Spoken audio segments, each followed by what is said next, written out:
दोस्तों, अगर आप मार्केट में आजकल ट्रेड कर रहे हैं तो आप डेफिनेटली लॉस लेके जा रहे होंगे घर पे, क्योंकि मार्केट जो मूव कर रहा है ना, या तो मार्केट गैप अप हो जा रहा है या मार्केट एक रेंज में काम कर रहा है। तो अगर आप इस तरह से ट्रेड कर रहे होंगे आज की डेट में, तो डेफिनेटली लॉस ही हो रहा होगा, क्योंकि मार्केट बहुत ज़्यादा मूव नहीं कर रहा है। मार्केट में जब भी मार्केट गैप अप खुल जाता है तो थोड़ा सा कॉशियस रहना चाहिए उस दिन, क्योंकि मार्केट के पास बहुत ज़्यादा मूव नहीं होती है चलने के लिए। ठीक है, तो अभी मार्केट वैसा ही हो रहा है, एकदम गैप अप खुल रहा है, उसके बाद चल नहीं रहा है। आप किसी भी दिन का चार्ट उठा के देख लो। अगर मैं आपको लास्ट डे बिफोर यस्टरडे का चार्ट दिखाता हूँ, तो मार्केट में यहाँ से ओपनिंग हुई थी। ये आज का चार्ट है आई गेस, हाँ ये 22 तारीख का है। ठीक है, ठीक है। तो ये यहाँ से मार्केट का ओपनिंग हुआ था और मार्केट दिन भर एक रेंज में काम किया। आज की डेट का मार्केट देखो, यहाँ पे मार्केट खुला, उसके बाद यहाँ पे इस रेंज को ब्रेक ही नहीं कर पाया अपने। ठीक है, तो दोस्तों इस तरह से अब ये रेंज ब्रेक हुई, जैसे ये वाली, अगर आप इसका रेफरेंस लेके इस रेंज को ब्रेकआउट हुआ होगा तो आप इसमें डेफिनेटली फंस गए होंगे। ठीक है, क्योंकि देखो मार्केट को चलने के लिए समय चाहिए ना। अभी मार्केट देखो चल ही नहीं रहा है यहाँ पे। ठीक है, बिल्कुल एक रेंज में काम कर रहा है, जरा सा ये नीचे ब्रेक डाउन हुआ, उसके बाद ऊपर गया, उसके बाद सेम रेंज में काम कर रहा है। तो तुम्हें इसमें लॉस होना ही होना है, क्योंकि इस समय थोड़ा अवॉइड करो। दोस्तों इस समय क्या होता है कि जो भी बड़े बड़े इन्वेस्टर होते हैं, जो मार्केट में वॉलेटिलिटी रहते हैं, वो लोग अपना हॉलीडे पे रहते हैं इस टाइम पे। ठीक है, और ऐसा माना जाता है कि वो दिसंबर के समय हॉलीडे पे रहते हैं, तो इस समय मार्केट में बहुत ज़्यादा मूव नहीं होती। अगर आप मार्केट में बहुत सारे फैक्टर होते हैं, तो आप अगर देखेंगे तो आपको समझ में आ जाएगा कि हाँ मार्केट में इस समय मूव नहीं है। ठीक है, तो आईवी होता है, तो ये आईवी आकर देखना आप 9-10 के आसपास चल रहा होगा इस समय। बिल्कुल बिल्कुल मूव नहीं कर रहा मार्केट। जितना गैप अप हो गया तो गैप अप के बाद बस गैप अप ही हुआ है, फिर एक आध पॉइंट चल लेगा ऊपर नीचे, उसमें आपको प्रॉफिट होना बहुत ही ज़्यादा दिक्कत हो जाएगी, तो प्रॉफिट नहीं होगा। तो उस समय दोस्तों मार्केट में बिल्कुल कॉशियस रहो, आराम से बैठे रहो। ठीक है, इन्वेस्ट करो मार्केट में और वेट करो कि ऑल टाइम हाई निकलेगा। और जैसे ऑल टाइम हाई निकलता है, देखो दोस्तों कोई भी बढ़िया न्यूज़ यहाँ पे आ सकती है अभी। ठीक है, देखना आपको एक आध दिन में को ये तो बुरी न्यूज़ आएगी, ये कोई अच्छी न्यूज़ आएगी और यहाँ से मार्केट बूम हो जाएगा ऑल टाइम हाई के लिए। ठीक है, या फिर बेरिश हो जाएगा, या फिर कुछ भी, मतलब ऐसी एक न्यूज़ आ सकती है। तो आप तो ध्यान रखना अभी फ्यूचर में कि क्या होता है। ठीक है, तो कल के दिन में मार्केट देखते हैं। आज आज एक्सपायरी थी निफ्टी की और मार्केट ने बिल्कुल भी मूव नहीं किया। आप देख रहा होगा, आपको 5 मिनट और 15 मिनट का कैंडल अगर आप देख लेंगे तो बिल्कुल आपको क्लियर हो जाएगा कि हाँ यार मार्केट ने आज बिल्कुल भी मूव नहीं किया। ये है मार्केट 15 मिनट कैंडल, क्या प्रॉफिट होगा इस मार्केट में? नहीं होगा ना। तो हमेशा बड़े टाइम फ्रेम को देखो, उसके बाद ही छोटे टाइम फ्रेम पर ट्रेड प्लान करना चाहिए। बड़े टाइम फ्रेम पे एनालिसिस करो, छोटे टाइम फ्रेम पे उसको एग्जीक्यूट करो। तो ये होता है मार्केट की स्ट्रैटेजी। अगर आप ऑप्शन ट्रेडिंग करते हो तो नॉर्मली, अगर आप फ्यूचर ऑप्शन नहीं करते हो और स्विंग ट्रेड करते हो, तो स्विंग ट्रेड में बहुत सारे ऑप्शंस हैं, बहुत सारे स्टॉक्स हैं। आप यहाँ पे जाके टॉप गेनर स्टॉक्स देख सकते हैं, कौन से टॉप गेनर्स हैं, टॉप से टॉप लूजर हैं यहाँ। ठीक है, यहाँ पे आप देख सकते हैं।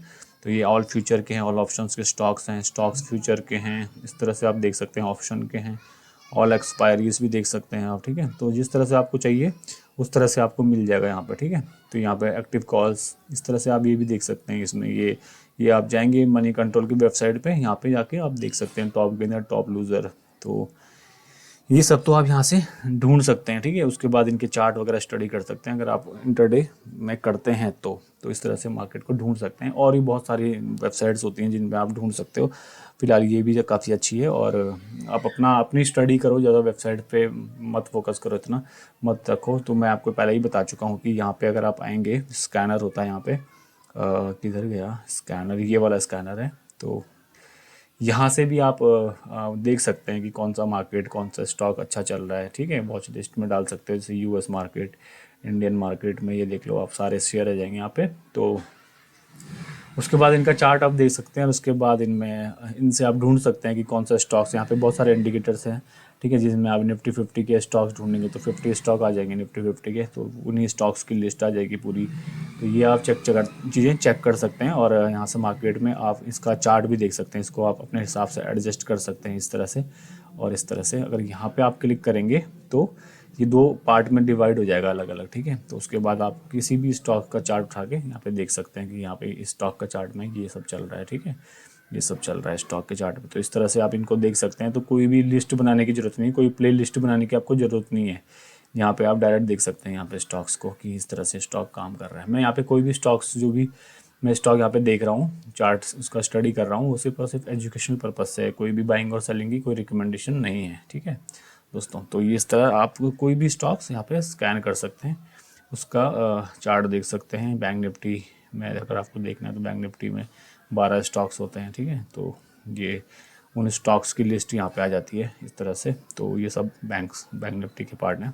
तो इस तरह से आप कोई किसी भी सेक्टर का आपको लगता है ना, किसी भी सेक्टर का स्टॉक आप उठा के देख सकते हैं। हो सकता है कि सेक्टर का एनालिसिस भी हो यहाँ पे, थोड़ा डीपली स्टडी करना पड़ेगा इसको। सेक्टर का एनालिसिस अगर यहाँ पे होता है तो इस इंडेक्स ये है ना दोस्तों। तो जैसे Nifty IT, Nifty Nifty IT IT, तो ये है दोस्तों। देखो जैसे ये है आईटी, तो यहाँ पे आईटी सेक्टर का भी है। तो इस तरह से आईटी सेक्टर के स्टॉक्स कैसे काम कर रहे हैं यहाँ पे देखो दोस्तों। जब मैं लास्ट में कहा था ना आपको, मैं स्टडी करता रहता हूँ स्टॉक्स को, तो यहाँ निफ्टी के आईटी के स्टॉक्स में भी इस तरह से आप इसको देख सकते हैं कि इस तरह से स्टॉक्स स्कैन करके देख सकते हैं। यहाँ पे ट्रेडिंग व्यू ने आपको बहुत ही अच्छा ये फैसिलिटी दिया हुआ है। तो अभी तो दोस्तों मैं आगे स्टडी करता हूँ, निफ्टी 50 का चार्ट मुझे स्टडी करना है। तो निफ्टी 50 पे चलते हैं। सबसे पहले वॉच लिस्ट, मैं वॉच लिस्ट पहले दोस्तों मैंने स्टार्टिंग में जब यहाँ पे ये सब स्कैनर वगैरह नहीं थे तो मैंने वॉच लिस्ट भी बनाई थी अपनी। तो वो मेरी वॉच लिस्ट में भी मैं वॉच लिस्ट से भी मैं चेक कर सकता हूँ। बट अभी मैं नॉर्मली ये फ्यूचर का चार्ट खुल चुका है, निफ्टी 50, ठीक है। तो ये इंडेक्स का चार्ट खुल गया। तो दोस्तों ये है मेरा प्रेडिक्शन। तो मार्केट काफ़ी अगर मंथली कैंडल आप देखेंगे तो बहुत ही बेहतर कैंडल अभी तक बनी है मार्केट में, और सब कुछ अच्छा चल रहा है ओवरऑल, ठीक है। तो इस तरह से मार्केट एक अगर रेंज ब्रेकआउट करता है तो आपको मैं ऑलरेडी रोज़ एक ही चीज़ नहीं बताऊंगा कि टारगेट बहुत लंबे हो सकते हैं इसके आगे भी। दोस्तों आज की बात कर लेते हैं मार्केट में आज क्या हुआ। आज मार्केट में माइल्ड सी पॉजिटिविटी थी। देखो जैसे 24 स्टॉक यहाँ पे एडवांसिंग कर रहे हैं तो 24 स्टॉक डिक्लाइन भी कर रहे हैं, ठीक है। तो बराबर था मार्केट में बुल एंड बियर का पलड़ा। तो ठीक है, यहाँ पे जैसे बीएससी में देख सकते हैं, बीएससी में 16 स्टॉक्स डिक्लाइनिंग कर रहे थे, जो गिर रहे थे, तो 14 स्टॉक्स एडवांसिंग कर रहे थे। तो इस तरह से दोस्तों मार्केट में काम होता रहता है, ठीक है। तो दोस्तों अभी बात कर लेते हैं FII के डेटा की। तो यहाँ पे FII ने आज भी सेलिंग करी है और DII ने आज भी बाइंग करी है। तो DII लगातार बाइंग कर रहे हैं, जैसे आपको यहाँ पे दिख रहा होगा। DII लगातार बाइंग करते हैं, FII लगातार सेलिंग करते हैं। तो वहीं यहाँ पे भी उस तरह का ही यहाँ पे भी FII DII की एक्टिविटी पता लग जाती है कि कौन सा मार्केट में ये चल रहा है। दोस्तों वही जैसे बात करें तो टॉप गेनर स्टॉक्स की, जिसमें JWL, इरकॉन, GIPL, FIC, एंचोला फाइनेंस, ये स्टॉक्स टॉप गेनर की लिस्ट में थे। तो वहीं बात कर लेते हैं टॉप लूजर स्टॉक्स की। तो दोस्तों मैं डेफिनेटली आपके लिए महिंद्रा फाइनेंस का चार्ट स्टडी करना चाहता हूँ। ये स्टॉक्स में दोस्तों मैं बहुत पहले फंस गया था, तो बहुत ही समय के बाद स्टॉक्स ने ब्रेकआउट किया है। महिंद्रा फाइनेंस, MAHFIN,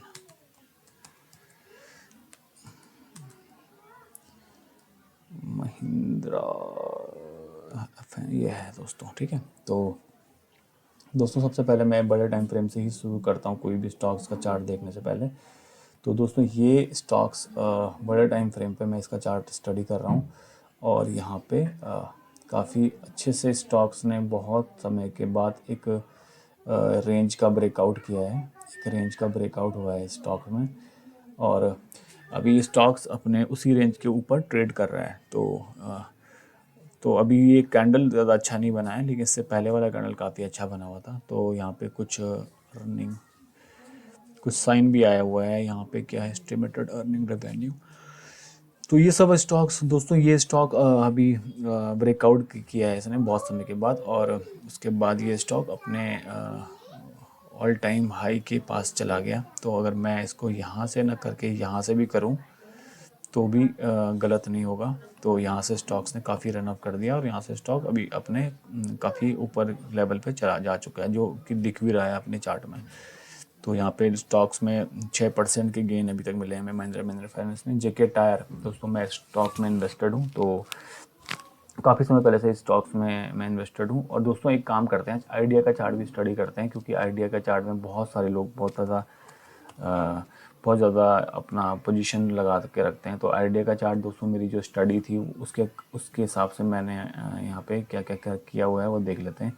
तो ये दोस्तों आइडिया का चार्ट में मेरी स्टडी थी कि इसका जो अभी लास्ट जो यहाँ से ये स्टार्ट कर रहा है अपनी जर्नी को, तो ये काफ़ी अच्छी कैंडल बनी है। आज की मंथली कैंडल भी देखा जाए तो ये इस मंथ की काफ़ी अच्छी कैंडल बनी है और आइडिया का स्टॉक 12 रुपये पे आ चुका है। इवन मैं भी स्टॉक्स को मैंने भी बहुत पहले लिया था, तो जब वो इस समय यहाँ पे कहीं ब्रेकआउट करने वाला था उस टाइम पे, बट वहाँ पे ब्रेकआउट हुआ नहीं, ब्रेकआउट फेल हो गया था, तो वहाँ पे स्टॉक्स भी नीचे गिर गया और वापस उसी लेवल पे काम कर रहा है।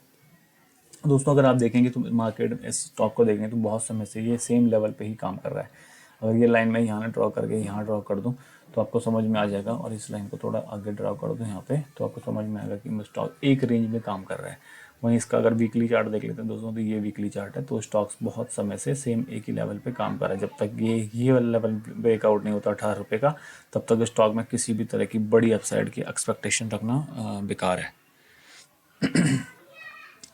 तो ये इसका डे का चार्ट है दोस्तों। तो यहाँ पे स्टॉक देख रहे होंगे आप, जैसे कि मार्केट यहाँ ऊपर जाता है, फिर ये नीचे गिरता है, फिर ये ऊपर जाता है, फिर ऊपर जाता है, फिर नीचे गिरता है। तो ये जो लेवल है ये काफ़ी क्रूशियल लेवल है। ये जो यहाँ पे दोनों कैंडल्स में यहाँ पे लगा रहा हूँ, तो ये दोनों ये जो लेवल्स है ये काफ़ी क्रूशियल लेवल है स्टॉक के लिए।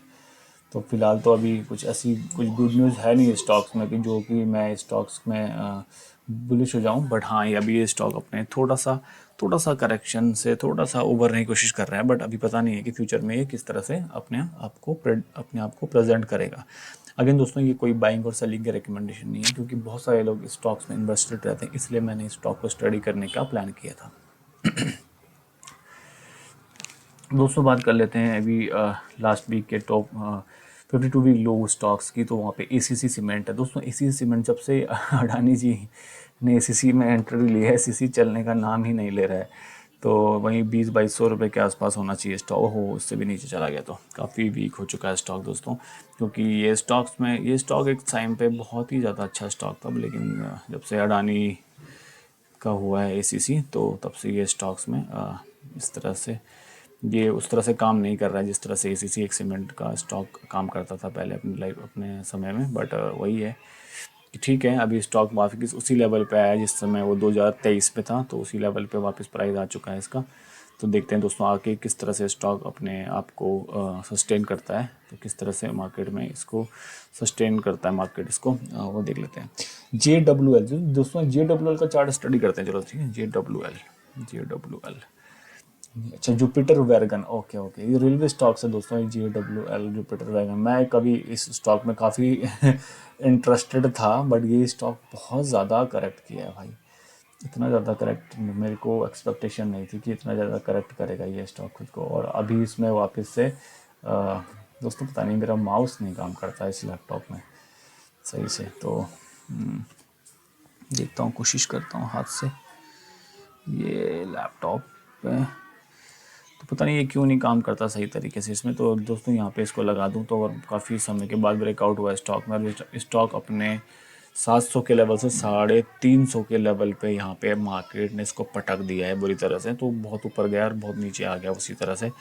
तो फिलहाल तो भाई ये स्टॉक्स अभी मेरे को तो अभी हाईली रिस्की तो क्या लग रहा है दोस्तों, क्योंकि देखो प्राइस तो ऑलरेडी करेक्ट हो गया है। इसने यहाँ पे एंट्री ली, उसने प्रॉफिट बुक कर लिया, इसलिए मार्केट ने इसको नीचे धकेल दिया है। तो देखते हैं फ्यूचर में स्टॉक्स किस तरह से रिएक्ट करता है। अभी तो अपने उसी ट्रेंड लाइन के सब रेजिस्टेंस पे जा रहा है, हो सकता है मार्केट इसको और नीचे लाने का प्लान करती है कि नहीं करती है, वो देखना पड़ेगा कि फ्यूचर में किस तरह से एक्टिविटी होती है, उस तरह से ही प्लान होता है स्टॉक्स में। तो अगर देखा जाए दोस्तों, तो यहाँ पे एक अच्छा रेजिस्टेंस, यहाँ पे अच्छा सपोर्ट है स्टॉक के लिए। जब भी स्टॉक यहाँ पे आया इसने हमेशा बाउंस किया है। लेकिन दोस्तों अगर देखा जाए तो यहाँ पे लोअर हाई बन रहे हैं, लोअर हाई, ठीक है।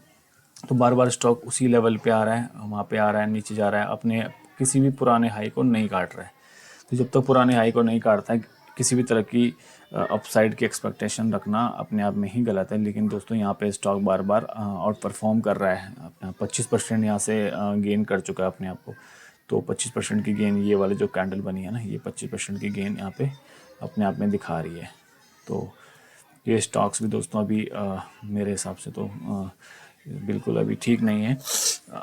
बाकी दोस्तों आप किसी भी स्टॉक को यहाँ पे मैं दिखाता हूँ, वो एक ओनली वहाँ पे मेरा व्यू होता है कि मैं आपको चार्ट रीडिंग करना सिखा दूँ, ठीक है। मेरा कोई भी स्टॉक्स में कोई बाइंग और सेलिंग की रिकमेंडेशन नहीं होती। इवन दोस्तों बहुत सारे स्टॉक्स हैं जिनका बॉटम लग जाता है, ऐसे बॉटम पकड़ना और टॉप पकड़ना बहुत ही मुश्किल काम है किसी के लिए भी। हाँ, जो भी आपकी स्टडी है उसके हिसाब से आपको प्लान करनी चाहिए। अगेन दोस्तों, जो स्टॉक्स हैं आउट परफॉर्म किया निफ्टी 500 को, उसमें REL infra infra Kirloskar engineering, जो दोस्तों लास्ट कल भी सारे यही स्टॉक्स थे सारे जिन्होंने निफ्टी 500 को आउट परफॉर्म किया था। सेम स्टॉक्स वही आज भी हैं दोस्तों। मैंने कहा था कल भी सेम ही स्टॉक्स हैं लगभग, तो मुझे लग रहा है कि आज भी वही स्टॉक्स हैं और ज़्यादा रन अप नहीं हुआ है दोस्तों। अगर मैं तो आपको एक बात बोल देता हूँ कि अगर आपके पोर्टफोलियो में जो भी स्टॉक्स हैं और वो इस समय ग्रीन नहीं है, ठीक है, इस तरह की मार्केट अभी ऑल टाइम हाई के पास है दोस्तों, तुमको पता ही होगा, ठीक है। यहाँ पे आपका पोर्टफोलियो डेफिनेटली ग्रीन होना ही चाहिए, ठीक है। एक प्रॉफिटेबल जर्नी आपकी होनी चाहिए यहाँ पे। अगर आपका स्टॉक आपने यहाँ पे आपके स्टॉक्स अगर बिल्कुल नए हैं तो डेफिनेटली वो लॉस में ही होंगे। लेकिन दोस्तों, हमेशा लॉन्ग टर्म का व्यू अगर आप बनाएंगे स्टॉक मार्केट में, अगर आप इन्वेस्ट करते हैं लॉन्ग टर्म का व्यू बनाएंगे तो आप हमेशा सही आपकी डायरेक्शन रहेगी, ठीक है। अगर थोड़ा बहुत ऊपर नीचे भी होता है तो वहाँ पे मार्केट उसको एडजस्ट करने के लिए टाइम मिल जाता है, तो वहाँ पे मार्केट उसको रिवॉर्ड भी कर देती है बाद में। दोस्तों, हमेशा लॉन्ग टर्म की अप्रोच रख के ही कोई भी काम करो मार्केट में। तो इस वीडियो को दोस्तों मैं यहीं पे समाप्त करता हूँ। अगर आपको वीडियो पसंद आता है इसको लाइक करो और शेयर करो अपने दोस्तों के साथ जो मार्केट को में चार्ट ट्रेडिंग करना सीखना चाहते हैं। कोई आपका टॉपिक है जिससे आप रिलेटेड वीडियो देखना चाहते हैं, आप मुझे बताइए, मैं आपको उस तरह की वीडियोस बना के दूंगा। जो भी जितना भी मेरे से बेस्ट पॉसिबिलिटी हो सकती है वो उस तरह की दूंगा। और आप अगर लर्न करना चाहते हैं तो कमेंट करें, डेफिनेटली मैं आपको सिखाने के लिए रेडी हूँ, और वो भी free of cost. Thank you so much, bye bye for now.